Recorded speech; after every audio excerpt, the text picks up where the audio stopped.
다사다난했던 금년 한 해가 저물고 푸른 용의 해인 갑진년 새해가 곧 밝아옵니다. 힘든 한 해를 잘 견뎌내신 구민 여러분께 힘찬 격려의 말씀을 드리면서 새해에는 푸른 용의 기운을 받아 가정마다 행운이 가득하시길 기원하면서 구정 질문을 시작하겠습니다.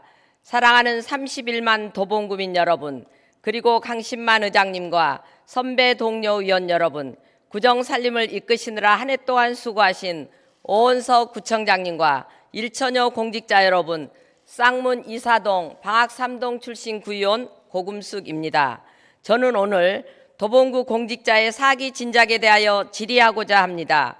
공무원은 낮은 보수임에도 구민의 공복이라는 사명감과 명예를 먹고 산다고 해도 과언이 아닙니다.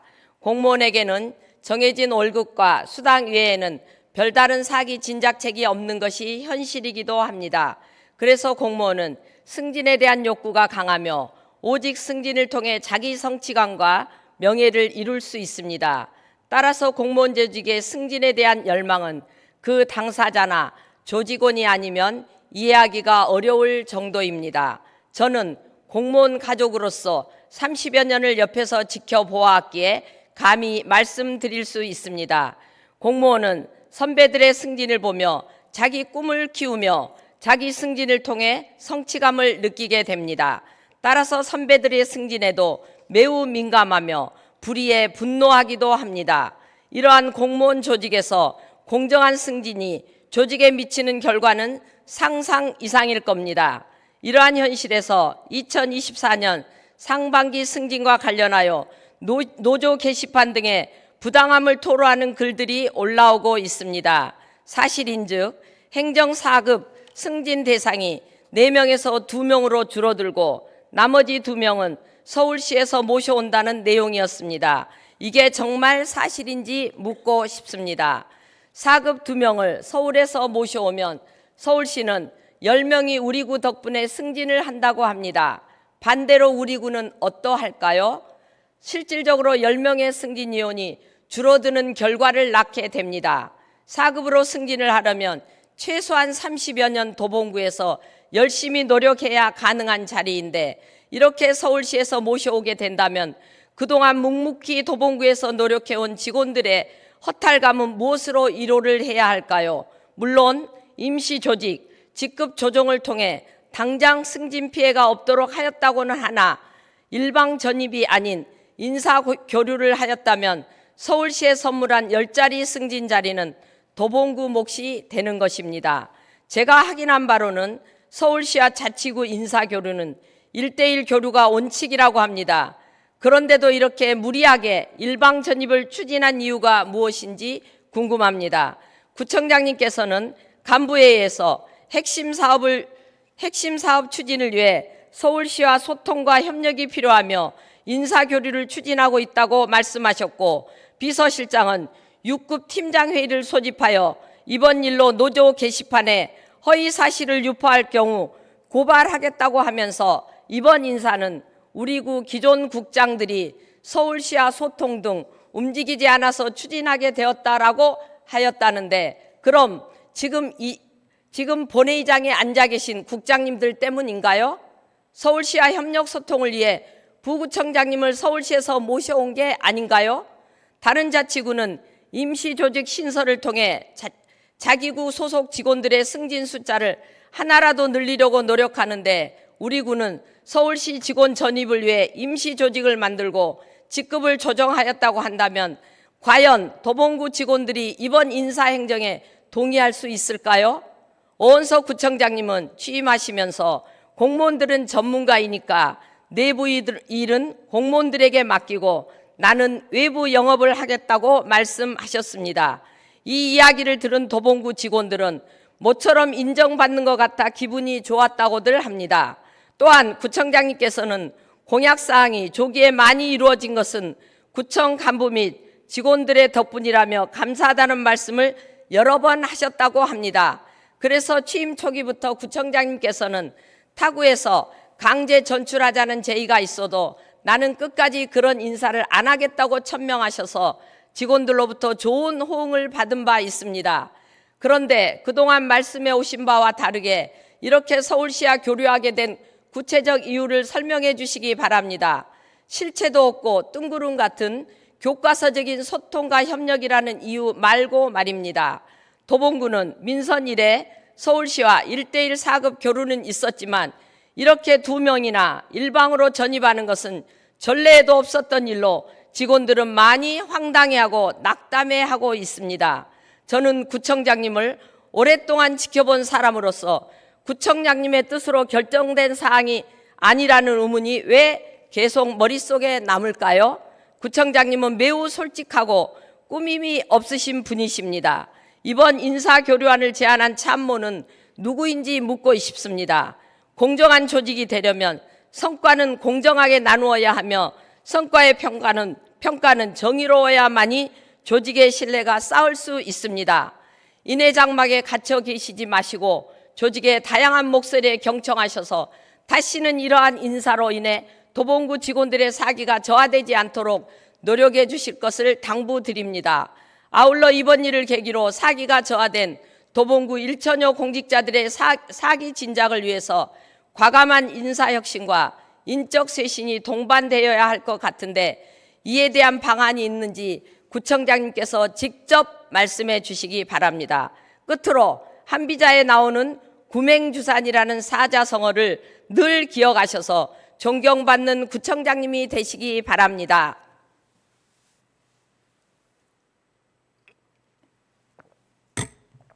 다음은 기부금 사용에 대하여 말씀드리고자 합니다.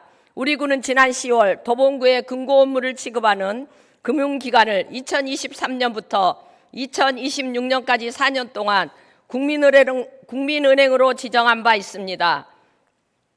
도봉구 금고지정심의위원회 평가 결과 국민은행이 높은 점수를 받을 수 있었던 평가 항목 중에는 지역사회에 대한 기여 실적 및 구와의 협력사업 계획 때문인 것으로 본의원은 알고 있습니다. 2023년 국민은행은 우리구 문화재단을 통해 수억 원의 기부금을 기부하였고 구청에서는 문화재단 기부금으로 직능단체 워크샵, 구와 동축제 등 대부분 행사 운영비로 사용한 것으로 알고 있습니다. 올해 구청에서는 행사 때마다 유명 가수를 초대하여 몇 천만 원씩 기부금을 사용하였습니다. 물론 주민을 위한 문화행사도 개최하여야 합니다. 하지만 기부금은 사회적 약자를 위한 복지사업이나 선제지변으로 인한 구호사업 등 다양한 목적으로 사용되어져야 한다고 본의원은 생각합니다. 구청장님, 2023년 올 한 해 고물가 고금리로 주민들의 고통은 증가하고 가계 실질 소득이 감소하면서 빈익빈 부익부가 심화하고 소비의 차별화도 강화되고 있습니다. 만나는 구민들마다 너도 나도 어렵다는 얘기를 합니다. 정부에서조차 금융권을 향해 상생금융에 동참해달라고 주문하고 있습니다. 우리 구 금고로 지정된 국민은행과 함께 구민, 소상공인을 위한 다양한 상생금융 정책을 마련하고 그 수혜가 많은 구민에게 갈 수 있는 구와의 협력 계획은 세우고 계십니까? 구청장님의 생각을 말씀해 주시기 바랍니다. 구청장님은 문화재단 이사장님입니다. 2023년 문화재단 기부금 모집 절차 및 사용 내역에 대해 투명하게 공개해 주시기 바랍니다. 또한 혹시나 단체나 기업에게 기부금 모금이 큰 부담이 될 수 있음을 늘 상기하고 기부금은 법이라는 테두리 안에서 모금을 수행하여 주시기를 당부드립니다. 아울러 기부자에 대한 최대한의 애호하는 등 기부자의 명예를 존중하는 사회 분위기를 마련하여 성숙한 기부 문화를 조성하여 주시기를 당부드립니다. 그것이 곧 도봉구청장의 책무입니다.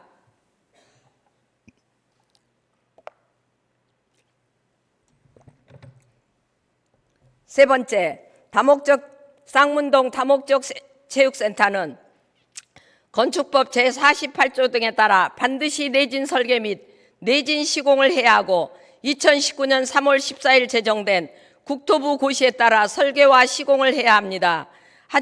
하지만 제가 관련 자료를 검토하고 건축 전문가의 자문 결과를 종합한 결과 쌍문동 다목적 체육센터의 건설 시공사 등이 설계 변경 절차를 무시하고 설계를 변경하였으며 무용접 내진 트러스 공법을 현재 용접 방식으로 시공하고 있어 심각한 문제라는 의견이 많습니다. 구청장님, 지난 2022년 광주광역시 화정동 아파트 붕괴 사고, 2023년 김포시 LH 아파트 지하주차장 붕괴 사고 등을 생생하게 기억하실 것입니다.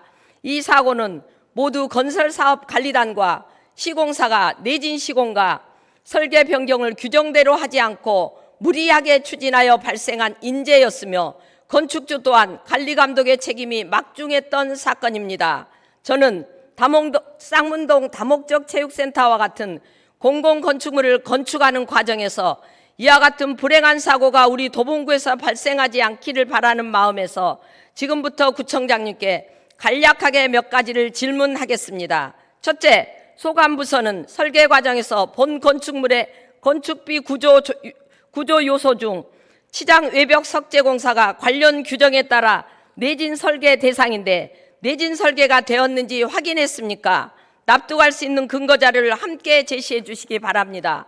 둘째, 소관부서는 건설 사업 관리를 책임지는 경호 엔지니어링과 건설 시공사 3정 건설 사업이 본 건축물을 시공하는 과정에서 외벽 석재 공사를 설계 도서대로 내진 시공으로 진행했는지 확인했습니까?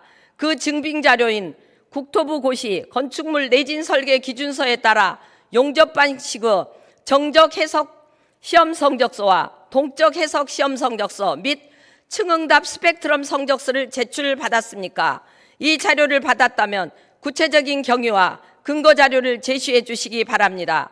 셋째, 본 건축물의 2023년 3월경 보완한 보안 설계 도서에는 석재 공사가 무용접 내진 트러스로 되어 있는데 일각에서는 시공사 등이 지방자치단체 입찰 및 계약 집행 기준에서 규정한 설계 변경 절차를 무시하고 설계를 변경하였고 무용접 시공법을 용접 방식으로 시공하고 있다는 의견이 있는데 이에 대한 사실관계와 근거 자료는 무엇입니까?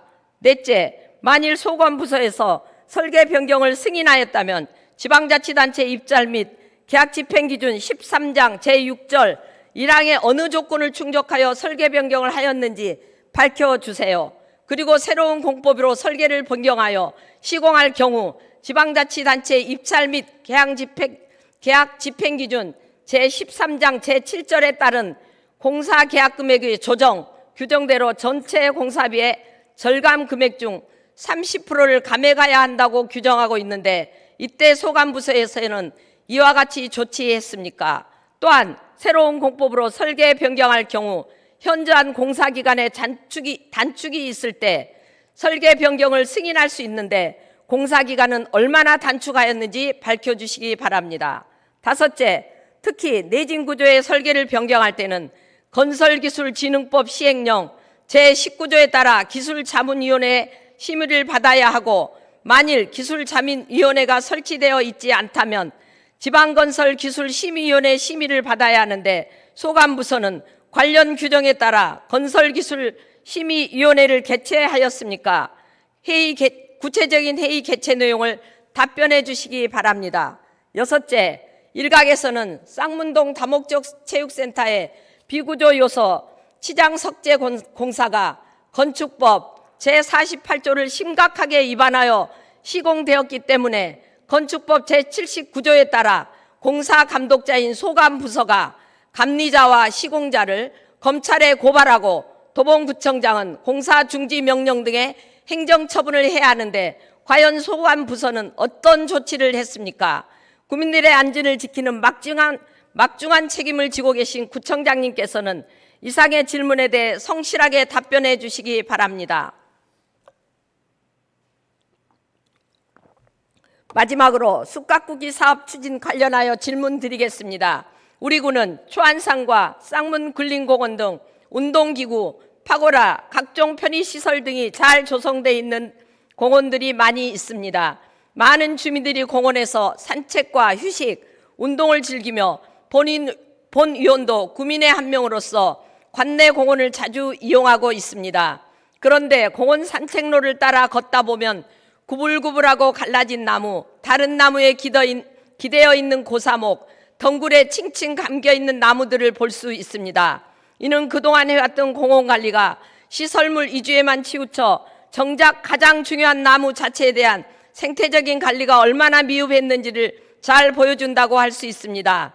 나무는 살아있는 생명체입니다. 시간이 지남에 따라 성장하게 되고 이러한 성장 과정에 따라 어린 나무 가꾸기, 가지치기, 속과 배기 등 단계적으로 숲 가꾸기 사업을 실시해야 더욱 건강하게 자라게 됩니다. 숲 가꾸기를 실시하지 않게 되면 공간은 그대로인데 나무 밀도가 빽빽해지면서 구불구불한 나무, 갈라진 나무, 높게만 자라 쉽게 넘어지는 나무 등의 숲을 이루게 되며 산불이나 병충해 같은 자연재해에도 취약해지게 됩니다. 숲 가꾸기를 시행하면 나무 사이사이에 공간이 생겨 숲의 바닥, 키 작은 나무와 풀 등에 도달하는 햇빛과 빗물의 양이 증가되고 잠자고 있던 종자가 깨어나며 숲의 바닥 생태계를 활성화하여 숲의 질을 향상시킵니다. 이는 꽁, 다람쥐 등 야생동물의 서식 환경도 개선되어 생태적으로 건강한 숲이 자리 잡게 됩니다. 산림청 자료에 따르면 숲 가꾸기를 실행한 숲은 이산화탄소 흡수량이 40%, 수온 함량 기능이 20-30% 증가하여 대기 정화, 홍수 조절 등의 기능이 향상됩니다. 나무 뿌리가 말뚝과 그물 같은 데 역할을 하여 토양을 안정시켜 산사태 예방 효과를 높이고 나무가 클 수 있는 공간을 제공하여 목재로서 가치 또한 증가합니다. 이처럼 숲을 보다 건강하고 가치 있게 만들기 위해 숲 가꾸기는 꼭 필요한 사업입니다. 하지만 현재 도봉구는 숲 가꾸기 사업이 진행되고 있지 않으며 자체 직영 인력을 통한 수목 비료주기, 잡목 솎아내기, 풀베기 등만 부분적으로 시행하고 있을 뿐 가지치기, 속가배기 등은 전무한 상황입니다. 건강한 숲을 만들기 위해서는 생태적 특성과 숲의 다양한 기능을 고려한 전문적인 숲 가꾸기 사업 추진이 반드시 필요합니다. 물론 과도한 하층 식생 제거로 인한 토양 노출, 침엽수 중심의 유지 관리 등은 지양되어야 할 것입니다. 도봉구 관내 건강한 숲을 만들기 위한 구정의 계획에 대해 답변 부탁드리겠습니다. 이상으로 구정 질문을 마치겠습니다. 경청해 주셔서 감사합니다.